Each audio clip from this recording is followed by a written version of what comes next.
105 billion rubles. So much Russia spent every day in April. That, for example, is the annual budget of the whole Tula region. According to that logic, the revenues of Moscow are also very high, yeah? No, Russian economy is just not about logic at all. The budget of the Federation received much less than spends. As a result, the deficit in April reached the planned deficit for the year. In such a situation, it would be logical to end the war against Ukraine and shorten the main expenses. But instead, the Kremlin has decided to take up the good old extortion.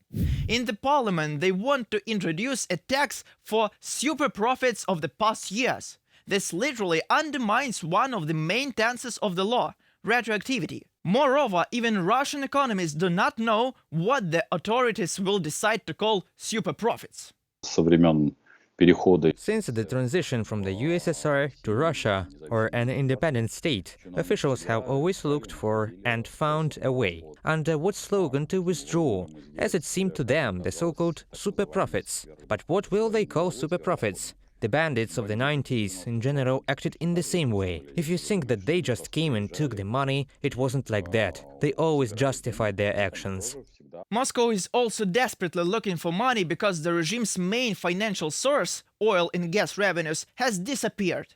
In January, April, they decreased by 52% in annual terms. Before the full-scale war against Ukraine, the oil and gas sector, according to experts, held almost two-thirds of the entire Russian economy. Such a sharp decrease in revenues is primarily the result of Western sanctions. The second reason is corruption. The lower the price, the more profitable it is for them, because they pay taxes on this price. And then this oil is already bought by intermediaries. And very often intermediaries are foreign officers that are associated with the oil companies themselves or with Russian corrupt officials.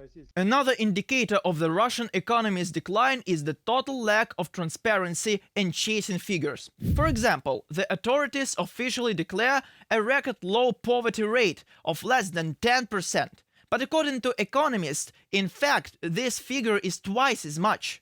The cherished result is achieved just by changing the poverty calculation method. Why? Just because of Putin. He said that by 2030 the poverty level will be at 6.5%. So the authorities are reducing the number of the poor as they can. Similar situation with unemployment. Officially, it is at a historical low, 3.3%. But this is not because there are more work, but because there are fewer people. Since the beginning of the full-scale invasion, up to 1,200,000 citizens have left Russia, others abroad or, I beg my pardon, in the grave, after mobilization. These are mostly young people, so there is an anonymous situation in the labor market. Only 15% of workers are under 30 years of age, another 15% are between 30 and 35. Почему в Российской Федерации так резко сократилось? Why did the number of unemployed, I emphasize the legal unemployed registered ones, decreased so sharply in the Russian Federation? First of all, a lot of people left. The people who formed the basis of the able-bodied population. Secondly, already today there is a severe shortage of a certain category of personnel in the Russian Federation. First of all, we are talking about production specialities, about engineering and technical workers. And finally, 10. So many percent of Russians can afford mortgages. The reason are the fall in incomes and the crisis in the real estate market. At the same time, existing mortgages are dangerous for the banking system because two-thirds are preferential, which means unsustainable. And at some point, the poorest people might just stop paying. All this creates serious strategic risks for the Russian economy. There is a process in Russia when flats are built, but not sold. The percentage of apartments sold is now many times less than it was before the start of the war. On the one hand, this is the first factor. The second factor is the fall in the value of real estate, which is observed primarily in Moscow. Moscow is the flagship market. Therefore, the situation really creates certain risks of a sharp slowdown in the economy.